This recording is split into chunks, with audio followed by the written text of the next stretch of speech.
Hello guys, welcome back. बिना time pass के आज का वीडियो स्टार्ट करते हैं। छीन टपाक डम डम।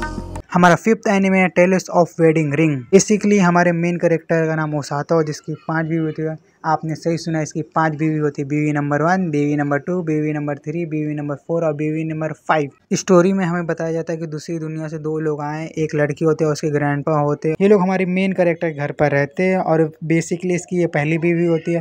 ये लोग साथ स्कूल कॉलेज में जाते हैं, फिर आगे चल के इन दोनों में प्यार हो जाता है। कहानी में ट्विस्ट जब आता है, ये लोग रिटर्न चले जाते हैं और हमारा मेन कैरेक्टर इनका पीछे पीछे उस दुनिया में भी चला जाता है। तभी मॉन्स्टर हमला कर देते हैं और इस पर भी हमला करने लगते हैं। फिर अचानक ये लड़की आकर उसको किस करती है और रिंग पहनाती है।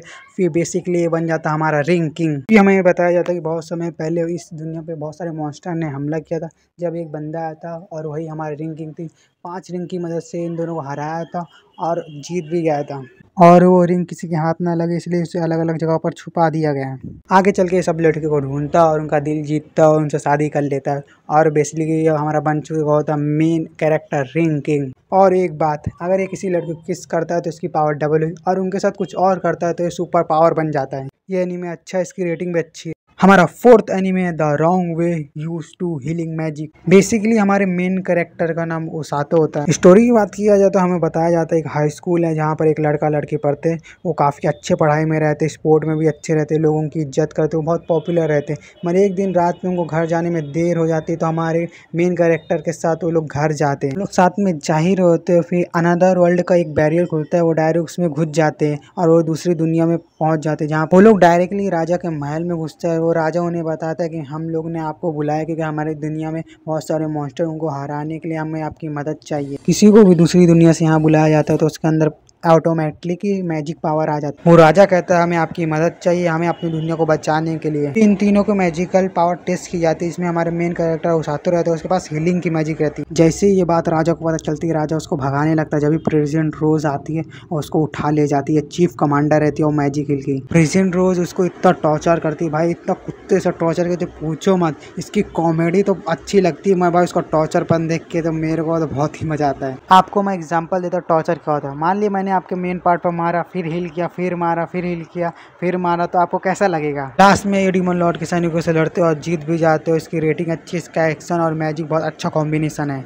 हमारा थर्ड एनीमे ये है। हमारे मेन कैरेक्टर का नाम रिमुरु टेम्पेस्ट होता है। इसमें बहुत सारे कैरेक्टर जो एपिसोड वाइज आते जाते रहते हैं। स्टोरी की बात करूँ तो हमारा मेन कैरेक्टर अपने दोस्त से मिलना था, उसकी गर्लफ्रेंड से मिलना था। जब भी एक सामने से बंदा आ रहा था जो रॉबर होता है, उसे चाकू मार देता है और मर जाता है वहीं पर। हमारे मेन कैरेक्टर का पुनर्जन्म होता है एक स्लाइम के रूप में, जिसको पुरानी मेमोरी सब याद है। ये एक गुफा में रहता है और एक ड्रैगन सील रहता है, उसके साथ ये डील करता है, फिर इसको खा जाता है। फिर ये गुफा से निकलने की कोशिश करता है, जिसमें बहुत सारे क्रीचर्स मिलते हैं, उनको हराता है, उनको और एब्जॉर्ब कर लेता है, जिनकी वजह से उसकी ताकत उसकी हो जाती है। ये फिर एक गॉब्लिन गांव में जाता है, वहाँ की मदद करता है, फिर वहाँ का राजा बन जाता है। इस दुनिया में किसी का नाम रखने पर उसकी पावर डबल हो जाती है और फिर हमारा मेन कैरेक्टर सब ज़ॉम्बी का नाम रखता है। उस दुनिया में इसके पास एक गर्लफ्रेंड भी नहीं रहती, इसलिए इस दुनिया में थोड़ा ठरकीपन रहता है इसके अंदर। फिर ये एक लड़की से मिलता है जिसके अंदर फायर स्पिरिट रहती है, फिर वो फायर स्पिरिट को हराता है और जीत जाता है, मगर उस चक्कर में लड़के की जान चली जाती है। लड़की की बॉडी को ऑब्जर्व करता है, यूज करता है। आगे चल के इस एनीमे बहुत ट्विस्ट एंड टर्म्स है। इसके 3 सीजन आ चुके हैं, इसकी रेटिंग भी अच्छा है। एनीमे एक्शन और मैजिक को बहुत अच्छा दर्शाता है।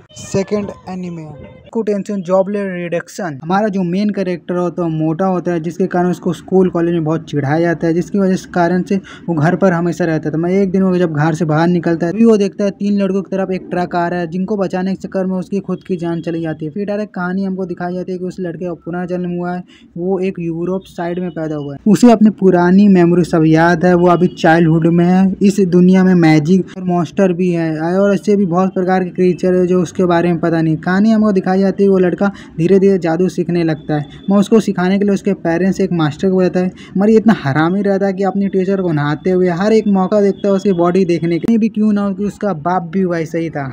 आगे चल के इस लड़के को पैसे की जरूरत रहती है, जिसकी वजह से इसका बाप एक राजा की बेटी को पढ़ाने के लिए भेजता है। जो राजा की लड़की रहती है बहुत खतरनाक रहती है, पहले दिन ही देखते इसको फोड़ देती है। आगे चल के इन दोनों में सुलह हो जाता है, फिर टीचर स्टूडेंट जैसा बर्ताव करने लगते हैं। साला ये इतना हरामी होता है, अपने बर्थडे दिन उस लड़की के साथ खेल खेलने के लिए शुरू होता है, मगर लड़की इसकी गोटियां फोड़ देती है।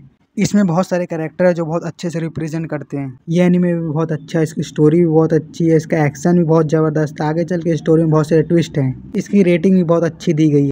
अब हम बात करते हैं हमारे लास्ट एनिमे के बारे में जो हमारे टॉप पर आता है। Yes, muscle magic and muscular. ये इसके 2 सीजन आ चुके हैं। स्टोरी की बात करूँ तो इस दुनिया में जादू ही सब कुछ है। जो बच्चा जादू के साथ यहाँ पर पैदा होता है उसके फेस पर एक ब्लैक रंग की लेयर आ जाती है। जिसके फेस में ब्लैक रंग की लेयर नहीं होती है उसे यहाँ पर मार दिया जाता है। कहानी में हमें बताया जाता है कि एक बच्चा रहता है जो बहुत कम जादू आता है, जिसकी वजह से उसको बहुत ट्रोल किया जाता है। एक दिन वो सुसाइड करने वाला रहता है जब भी उसके सामने एक बच्चा दिखता है। वही हमारा मेन कैरेक्टर मैस होता है। आगे चल के वो मैस को पिता जैसा पालता है और बड़ा करता है, उसे बॉडी बिल्डिंग सिखाता है। एक दिन बिना बताए वो टाउन में घूमने चल जाता है। जब लोगों को पता चल जाता है उसे मैजिक नहीं आती तो वहाँ की पुलिस उसको पकड़ने जाती है। तभी वो घर तक पहुँच जाती है, उसके बाप पर हमला करता है। ये हमारा बॉडी बिल्डर आके उसकी धज्जियाँ उड़ा देता है। पुलिस वाला थोड़ा लालची होता है, उन्हें बताता है अगर तुम्हें इस दुनिया में रहना तो तुम्हें डिवाइन विजनरी बनना पड़ेगा, जिसकी वजह से तुम ये रूल चेंज कर सकते हो। जिसको मैजिक नहीं आ सकता उसको मारा नहीं जाएगा। फिर आगे चल के मैस एक मैजिकल स्कूल में ज्वाइन होता है जहाँ पर डिवाइन विजरी बनने की ट्रेनिंग दी जाती है और वहाँ पर उसका टेस्ट लिया जाता है। वो अपनी बॉडी बिल्डिंग से ऐसे ऐसे काम कर देता है जो जादू करने वालों के लिए भी थोड़ा मुश्किल रहता है। वो दिखा देता है कि उसके अंदर कितना दम है।